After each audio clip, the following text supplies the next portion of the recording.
They say never. I say never tell me what to do. A person will never put you in a position above them. That's never a lie, always true. Success never comes without risk, and risk never comes without fear. YouTube is a smoke and mirror, never how it appear. Hey, what up? It's your boy Icewater, man, here on Truckology 101 channel, where I talk about the trucking industry. And I try to keep it plain and simple so everybody can understand it and just give tips and tricks so you can make money out here while you driving a truck, I guess. So today, video gonna be a little insightful, I guess, because I don't like to come on here and just act like I know everything, or I always pick the best loads or get the best rates. But what I want to share today is what actually took my trucking company to the next level when it came down to booking loads and negotiating rates. Because when I started out with my own authority and started with the load boards and was booking loads, I was hauling what I considered to be cheap freight. At the time, I didn't think it was cheap freight. Well, I definitely was hauling for cheap rates. The freight was not cheap. It was some nice freight, but I was definitely hauling for some cheap rates. I didn't think they were cheap rates at the time because I didn't know any better. But as I got more and more experience and got to talking to more and more people, and I actually started doing my research. I started studying trucking to the fuller. I didn't study trucking before I got in it. I didn't study trucking till after I was already knee deep in it, with my own authority. Because when I was leased on with the two companies, I was leased on with two companies before I got my own authority. One company, I don't remember what they were, and that's kind of important because they definitely wasn't black. Anyway, the point I'm making about what they were is, when you leasing on with different companies, man, different ethnicities have different ways of running company and of running freight. And anybody that leased on with companies, y'all kind of know what I'm talking about. So one company, I don't remember if they were Czechoslovakian, if they were Polish. I don't quite remember what they was. Real good people, real good company. I was making, after fuel each week, I was probably doing $3,000 to $3,500 a week, and I wasn't really running that many miles. Real good. I didn't know at the time that it was a good company, but it actually was a real good company. Ended up falling out with them behind, I don't remember.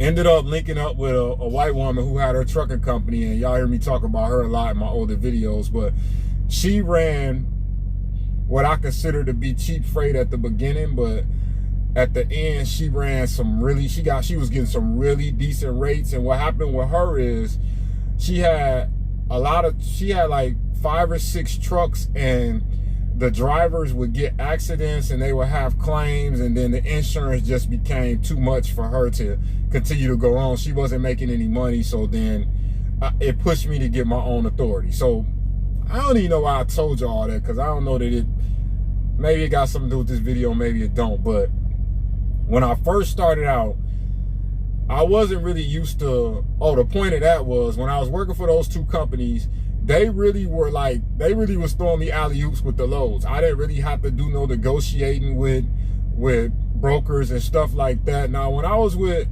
Becky, I'm gonna call her Becky because I actually know her name. When I was with Becky, the white woman, she actually let me book my own loads, and she would give me loads. So I did have some experience with talking to brokers, but it was mainly with TQL and CH Robinson. And I know y'all like, oh, you was hauling. Nah. She had been with them for so long, she was getting good rates from CH Robinson and TQL.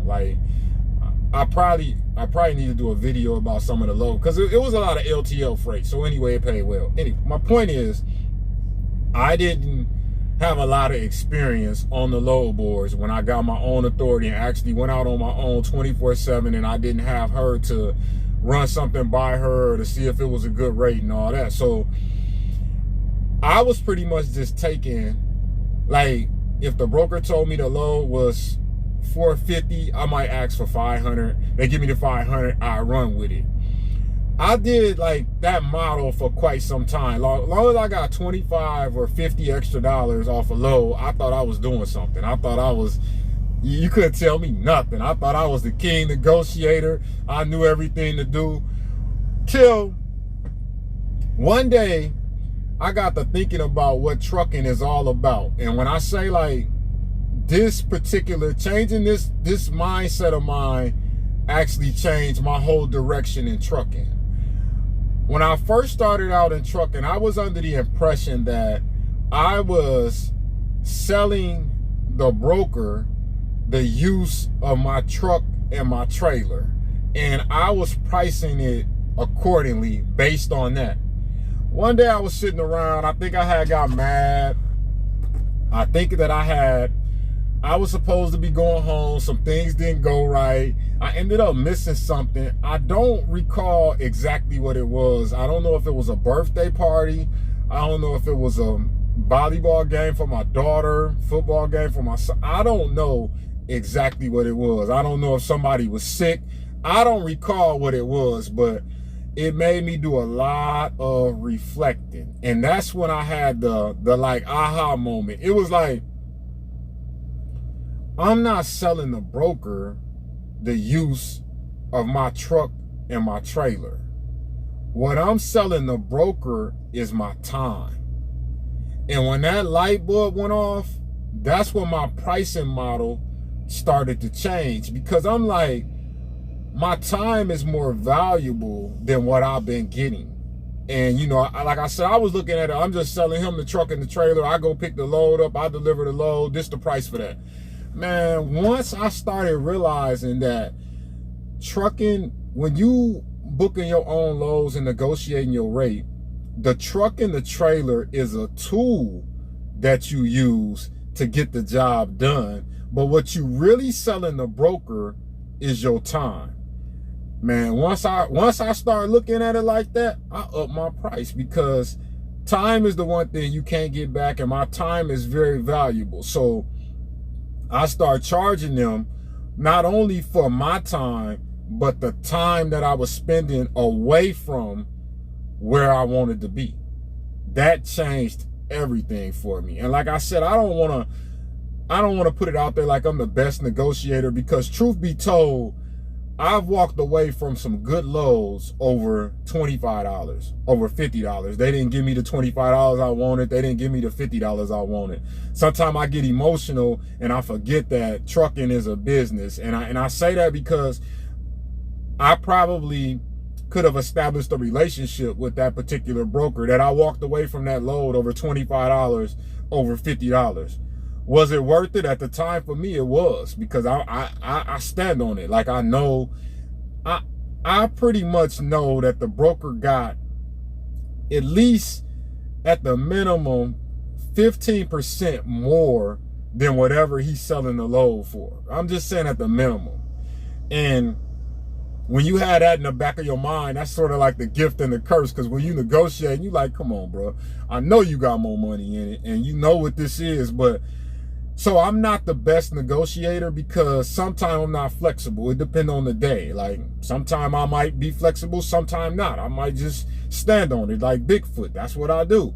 And that works for me. Not suggesting you try that, because it may not work for everybody. But the moral to this video is the mindset that I think you should have when it comes to selling a service in trucking is that the service you're selling is your time. It's not your equipment. It's not the chrome on your equipment. It's not how dependable you are. None of that. You selling your time, and keep that in mind when you negotiating the rates. Is it good to have nice equipment that don't break down? Absolutely. Is it good to be on time all the time? Absolutely. But honestly, the broker doesn't care how nice your equipment is.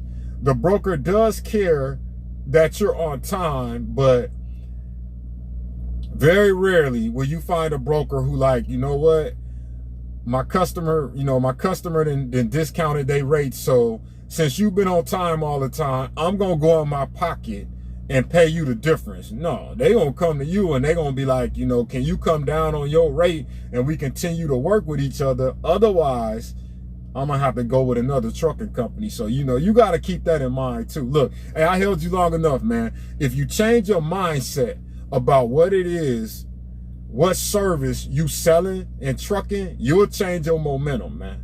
Trust me. Because you'll be stuck in the rat race like I was stuck in the hamster chasing the cheese. I basically was chasing miles because I wasn't pricing myself based on selling my time. I was pricing it based on selling the use of my truck and my trailer.